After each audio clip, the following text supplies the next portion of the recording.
AP ప్రజలు ఎన్డీఏను నమ్మారని అందుకే పట్టం కట్టారంటూ AP deputy CM Pawan Kalyan అన్నారు. రైల్వే జోన్తో పాటు పలు అభివృద్ధి పనులకు శంకుస్థాపన కార్యక్రమాన్ని పురస్కరించుకొని ప్రధాని నరేంద్ర మోదీ విశాఖకు విచ్చేశారు.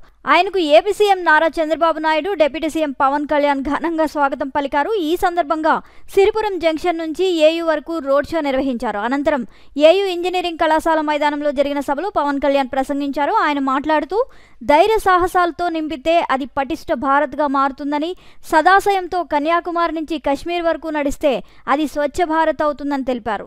సదుద్దేశం సదాశయం ఉంటే ఏదైనా సాధ్యమే అన్నారు పవన్ కళ్యాణ్. నుంచి కశ్మీర్ వరకు ప్రజలందరితో మమేకమై వారందరినీ ఏకతాటిపైన నడిపిస్తే అది ఆత్మనిర్భర భారత్ అవుతుంది.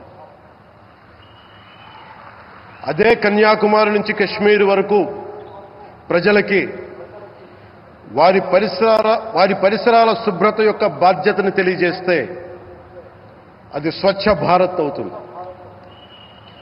అదే కన్యాకుమారి నుంచి కశ్మీర్ వరకు ప్రజల గుండెల్లో దేశభక్తి, ధైర్య సాహసాలతో నింపితే అది పటిష్టమైన, బలిష్టమైన భారతం అవుతుంది.